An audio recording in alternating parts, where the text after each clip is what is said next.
Online study पुर में आपका स्वागत करते हुए बच्चों, आज आपका ज़्यादा समय न लेते हुए बस सिर्फ आपको मैं इतना सा बताऊंगा कि कुछ दिनों से आपके वीडियोज़ अपलोड नहीं हो रहे थे।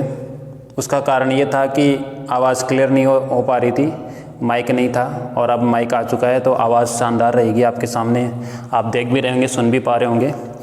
तो अब अपनी पढ़ाई को समय ख़राब न करते हुए शुरू करते हैं।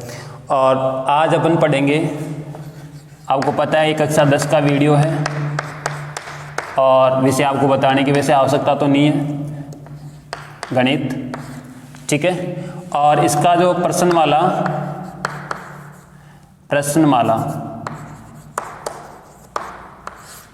3.5, ठीक है।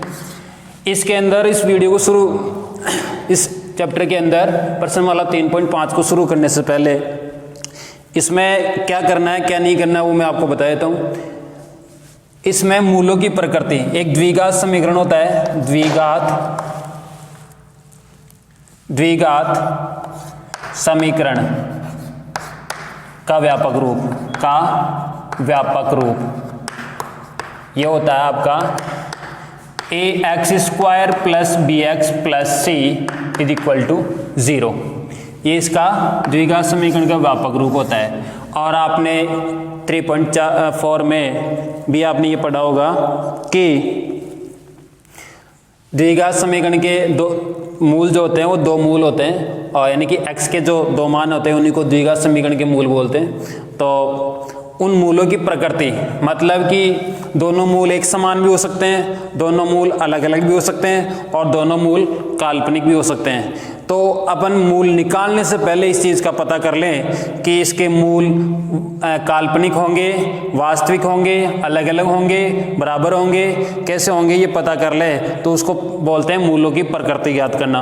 तो मूलों की प्रकृति ज्ञात करने के लिए देखो उसमें 3 शर्तें हैं, उन शर्तों के आधार पर अपन पता कर लेते हैं पहले से ही कि इससे द्विघात समीकरण के मूल, जो भी दिया हुआ द्विघात समीकरण है उसके मूल वास्तविक होंगे, वास्तविक अलग अलग होंगे, वास्तविक बराबर होंगे, या वास्तविक काल्पनिक होंगे। तो ये पता करने के लिए मैं आपको तीनों शर्तें बता देता हूँ। देखो, d का मान निकालना है, d का मतलब होता है विविक्त कार, ठीक है। और इसको ज्ञात करने के लिए देखो वहाँ से ABC का मान निकालोगे, और a² देखो d बराबर होगा b² - 4ac, ये होता है, ठीक है। अब यहाँ पे देखो शर्त नंबर 1, इसमें यह है कि अगर d का मान यानी कि b² - 4ac का वैल्यू निकाल के वहाँ से अगर यहाँ फॉर्मूला में रख के और हल करेंगे, और हल करने के बाद अपने को जो मान मिलेगा वो धनात्मक यानी कि 0 से बड़ा क्या आना चाहिए, प्लस की संख्या यदि मिली, b² - 4ac का जो मान है प्लस की मिली यानी कि 0 से बड़ी अगर मिलती है तो इसके दो वास्तविक अलग अलग मूल होंगे, अलग मूल होंगे, ठीक है। और यदि दूसरी शर्त है d बराबर b² - 4ac, इसका मान यदि 0 ही मिला, 0 के बराबर मिला या 0 मिला, ठीक है, क्या मिला, 0, तब इसके दो वास्तविक बराबर मूल होंगे। कैसे होंगे, बराबर मूल होंगे। और इसके बाद अगर तीसरी शर्त यह है कि d बराबर, अगर b² - 4ac को हल करने पर अगर इसका मान 0 से छोटा यानी कि ऋणात्मक संख्या आती है, तब इसके मूल कैसे होंगे, दोनों मूल कैसे होंगे, दोनों मूल काल्पनिक होंगे,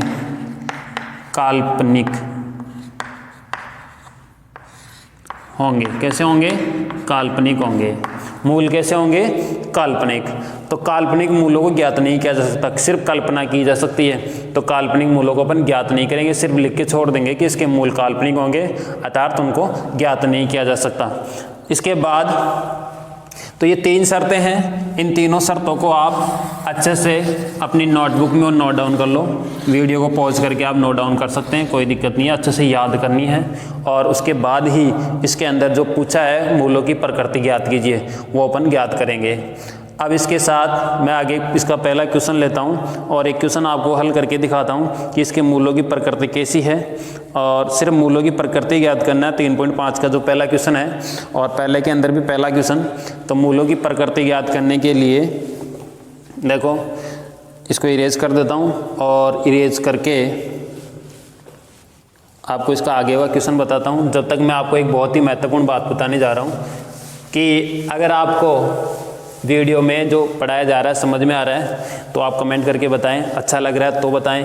और यदि आप चाहते हैं कि ऑनलाइन स्टडीपुर जो चैनल है आपका अपना चैनल है, उस पे और भी सब्जेक्ट की पढ़ाई होनी चाहिए, और भी आप सब्जेक्ट जैसे हिंदी, इंग्लिश, साइंस, विज्ञान, संस्कृत, ये सब पढ़ना चाहते हो इसी चैनल पे, तो आप मुझे कमेंट करके बताएं ताकि मैं उसके बाद अदर सब्जेक्ट को भी शुरू करूं। तो ये आप बता ही देंगे। इसके बाद देखिए, अब मैं ये लो, आपका बोर्ड साफ हो गया है। अब आगे चलते हैं, पहला क्वेश्चन, ठीक है। क्वेश्चन नंबर फर्स्ट जो है उसका फर्स्ट भाग, इसमें मूलों की प्रकृति ज्ञात करनी है। और मूलों की प्रकृति में देखिए अपना क्वेश्चन है 2x² माइनस का 3x प्लस 5 बराबर 0। सिर्फ मूलों की प्रकृति ज्ञात करनी है। तो यहाँ से सबसे पहले तो आप a का मान निकालेंगे। a का मान कितना है, x² का गुणांक, वो कितना है 2। b का मान कितना है, b का मान होता है x का गुणांक यानी कि माइनस का 3।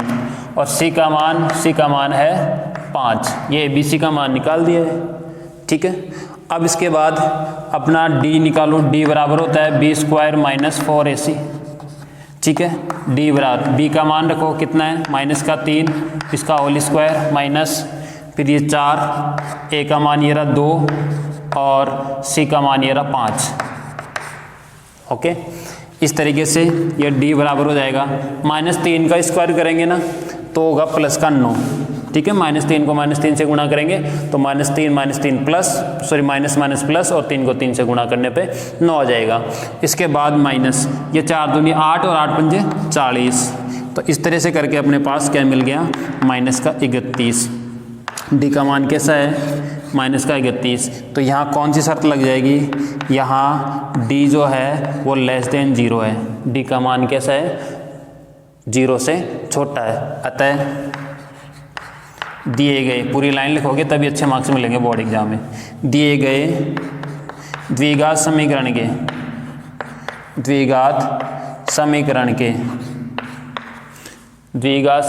के काल्पनिक मूल होंगे। कैसे होंगे, काल्पनिक मूल होंगे। इस तरह से आप इसका आंसर लिख सकते हो, पहले का आंसर लिख सकते हो। इसी प्रकार से इसका दूसरा भाग, इसको आराम से आप वीडियो को पॉज करके और अच्छे से इसको आप क्या कर सकते हो, नोट डाउन कर सकते हो। मैं इसको इरेज करके और अगला भाग कर देता हूँ इसका, ठीक है। 2x² minus 4x plus 3।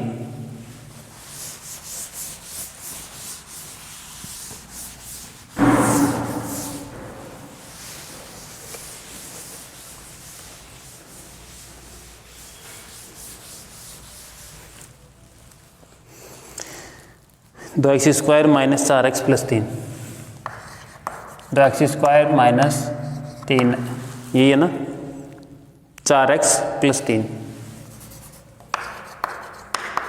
बराबर 0, ठीक है। इसको शुरू करते हैं। हाँ, तो देखो इसके सबसे पहले a का मान निकाल लो, कितना आ जाएगा 2। फिर b का मान निकाल लो, कितना आ जाएगा -4। फिर c का मान निकाल लो, कितना आ जाएगा प्लस का 3। ए बी सी के मान निकाल लिए।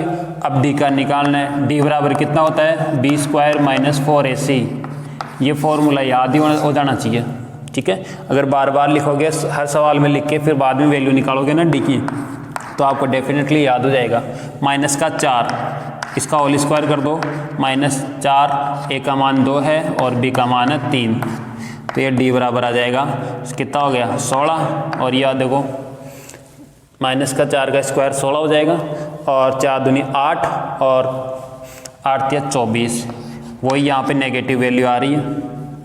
ठीक है, तो d इक्वल टू आ जाएगा माइनस का 8। तो बताओ d कैसा आया, इसमें भी d कैसा आया, ऋणात्मक आया। तो यहाँ लिख दो, यहाँ d जो है वो छोटा है 0 से, d का मान देखो छोटा है 0 से, अतः दिए गए द्विघात समीकरण, द्विघात ही है ना, द्विघात समीकरण के काल्पनिक मूल होंगे। कैसे होंगे, काल्पनिक मूल होंगे। ये लो, कैसे मूल होंगे, काल्पनिक। इसी प्रकार से अब इसका तीसरा भाग है 2x² + x - 1। इसका तीसरा भाग करते हैं हल। अगर आपने नोट नहीं किया है तो इसको थोड़ा सा बैक लेकर के वीडियो को पॉज करके इसको आराम से अपने नोटबुक में नोट करके आप इसको समझ सकते हैं। तो ये आगे का है 2x² + x - 1 = 0। तीसरा भाग है इसका 2x² + x - 1 = 0। यही है ना, आप अपनी बुक में आराम से क्वेश्चन को मैच ज़रूर कर लेना कि कहीं दूसरा तो नहीं लिख दिया है मैंने। तो देखिए आगे, वही सबसे पहले a का मान निकाल लो 2, फिर दूसरा b का निकाल लो 1, और c का निकाल लो, कितना आया, -1। ठीक है, आया ना, देखो a का मान 2, b का आ गया या प्लस का 1 है, x के आगे कुछ भी नहीं होता तो 1 होता है, और इसी का मान -1 हो गया। अब d निकालना है, d बराबर फॉर्मूला याद होना चाहिए, b² - 4ac, ये फॉर्मूला। तो d की वैल्यू निकालने के, विविधकार निकालने के लिए देखो, तो d बराबर आ जाएगा b का मान 1 का स्क्वायर और -4, a का मान 2, b का मान -1। तो ये d बराबर आ जाएगा कितना, 1 का स्क्वायर 1 ही होता है, इस माइनस को सीधा ये माइनस गुणा करके क्या कर देगा, प्लस। 4 दूनी 8 और 8 एकम 8, तो d की वैल्यू कितनी आ गई, प्लस का 9। इसमें कितना आ गया, प्लस का 9 आ गया। तो d का मान कैसा हुआ, यहाँ जो d का मान है वो क्या हो जाएगा, बड़ा हो जाएगा, किससे, 0 से। तो अपन क्या लिखेंगे, अतः दिए गए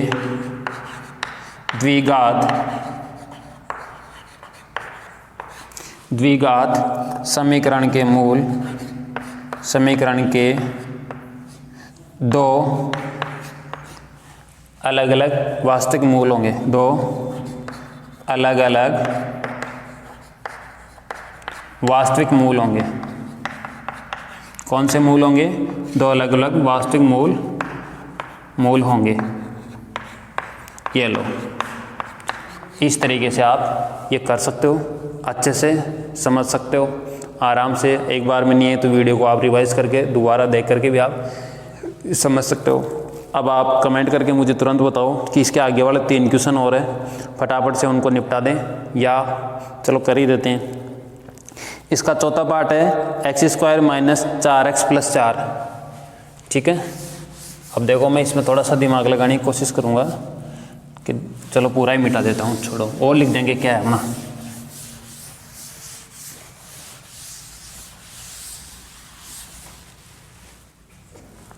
क्वेश्चन है आपका x² - 4x + 4, ये चौथा भाग, x² - 4x + 4 = 0।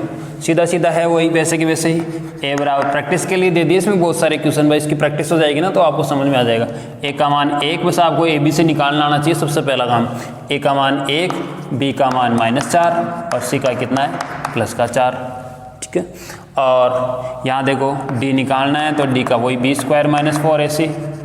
ठीक है, और रख दो वैल्यूज़, मान रख दो, b का कितना है, -4 का स्क्वायर, फिर -4, a का मान 1 और c का मान 4। तो ये आपको मिल जाएगा, d का 16 हो जाएगा, माइनस का 16 हो जाएगा, और 16 बराबर -16 कितना हो गया, 0 हो गया। 0 हो गया तो यहाँ पे देखो क्या लिखोगे, यहाँ d क्या है, d बराबर 0 है, अतः क्या लिखोगे, द्विघात समीकरण के दो बराबर वास्तविक मूल होंगे। द्विघात समीकरण के दो बराबर वास्तविक मूल होंगे, बराबर वास्तविक मूल होंगे। कैसे मूल होंगे? वास्तविक मूल होंगे।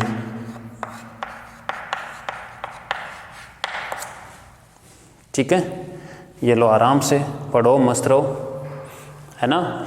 घर बैठे बैठे आराम से इसको पढ़ सकते हो ऑनलाइन में, और मतलब कहीं भी बैठ के आप अपना मोबाइल चला करके सामने और बैठ के देख के किताब कॉपी साथ रखो, नोट डाउन कर लो, बार बार प्रैक्टिस करो, क्योंकि मैथमेटिक्स में एक ही रूल है, जितनी ज़्यादा प्रैक्टिस करोगे उतनी ज़्यादा सीखोगे।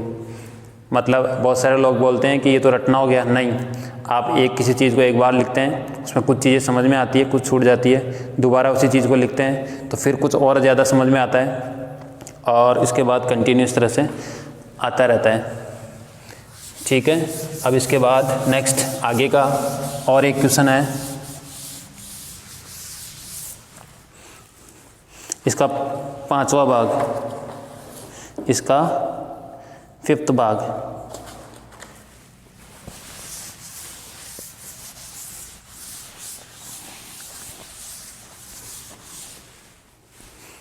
देखिए 5th भाग के अंदर क्या है, इसमें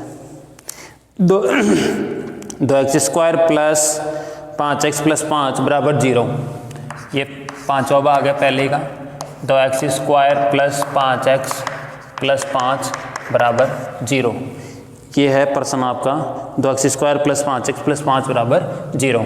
तो a निकाल लो, a बराबर आ गया 2, b बराबर आ गया 5 और c बराबर आ गया 5। अब मैं थोड़ा सा फुर्ती से कर रहा हूँ, क्योंकि अब तो प्रैक्टिस हो गई होगी, आपको समझ में भी थोड़ा जल्दी जल्दी आने लग गया होगा। तो d बराबर कितना हो जाएगा? b² - 4ac।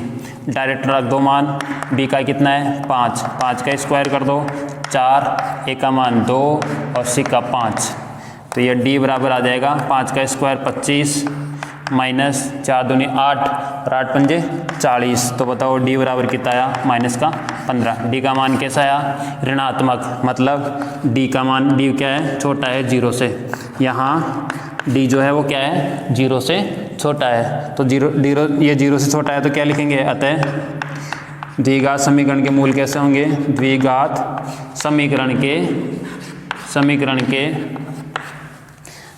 काल्पनिक मूल होंगे। कैसे होंगे? काल्पनिक मूल होंगे। ये लो, फटाफट से लिखो, वीडियो को पॉज कर लो और इसको नोट डाउन करके वापस रिप्ले कर लेना। रिप्ले करते ही आपको नेक्स्ट क्वेश्चन मिल जाएगा। नेक्स्ट क्वेश्चन अपना है 3x² - 2x + 1/3। तो देखिए इसको,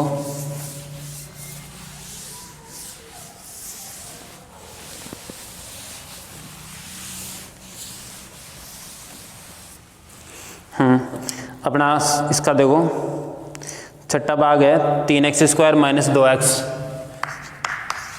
3x² - का 2x और प्लस 1/3 बराबर 0। यही है ना? 3x² - का 2x प्लस 1/3 बराबर 0। ये पहले का छठा भाग है। इसमें देखो ये भिन्न में आ रहा है, या तो इसको वैसे हालांकि सीधा भी कर सकते हैं, भिन्न में तो भिन्न में भी रख के कर सकते हैं सी का मान, लेकिन हाँ तो इसमें देखो a का मान 3 है तो सीधा ही कर लो। चलो छोड़ो इसको, a बराबर 3, b बराबर -2 और c बराबर 1/3। ठीक है, और d निकालने के लिए फॉर्मूला होता है b² - 4ac, और यह रख दो मान, b का कितना है? -2 होल स्क्वायर कर दो, माइनस ये 4 और a का है 3 और c का है 1/3।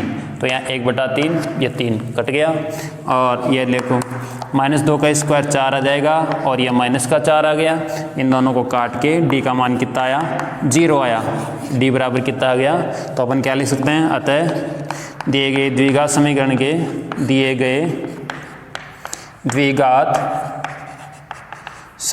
के समीकरण के कैसे होंगे? 2 बराबर वास्तविक मूल होंगे। कैसे होंगे? बराबर वास्तविक मूल होंगे। तो ये लो, आपको मैंने 3.5 का पहला क्वेश्चन कंप्लीट करा दिया है और पूरे वीडियो को देखने पर आपको ये क्वेश्चन क्लियर हो जाएगा। और अंत में मैं इतना ही कहूँगा आपको कि ज़्यादा से ज़्यादा बच्चों को ये वीडियो आपको पहुंचाना है, क्योंकि लॉकडाउन में बहुत सारे बच्चे हैं जो नहीं पढ़ पा रहे हैं, कोचिंग नहीं ले पा रहे हैं। तो ये आपको बिल्कुल फ्री ऑफ कॉस्ट है हमारी तरफ से। बाकी आपका थोड़ा सा नेट खर्चा होगा, आपके पास मोबाइल्स वगैरह होते ही हैं, मैक्सिमम बच्चों के पास आज के टाइम में मोबाइल है और नेट रिचार्ज भी उनमें होता ही है। पढ़ने वाले बच्चों के लिए कोई वैसे कमी है नहीं, और बाकी नहीं पढ़ने वालों के लिए तो कमी है, क्योंकि इस मुश्किल की घड़ी में कोविड-19 ने जो किया है, इस मुश्किल की घड़ी में मैं सिर्फ आपको इतना ही कहना चाहूँगा कि अर्जुन की तरह निशाना रख, अर्जुन की तरह निशाना रख, मन में कोई ना बहाना रख, मंजिल जो तेरे सामने है उसी पे अपना ठिकाना रख, तो आपको निश्चित सफलता मिलेगी। क्योंकि पढ़ने वाले बच्चों के लिए सुविधाएं बहुत हैं, और आजकल बहुत सारे लोग हैं जो फ्री में यूट्यूब पे पढ़ाने के लिए भी आपके पास तैयार, आपको फ्री में पढ़ा रहे हैं, उनको कितना भी बेनिफिट हो कैसे भी हो वो अलग बात है, लेकिन आपको फ्री में मिल रहा है वो। तो इसके साथ ही बस बहुत जल्दी जब अपने 1000 सब्सक्राइबर हो जाएंगे, उसके बाद मैं आपकी लाइव क्लास शुरू करूँगा और उसमें आप मेरा पूरा सहयोग करेंगे, अपना प्रेम भाव इसी तरह बनाए रखेंगे। थैंक यू, धन्यवाद।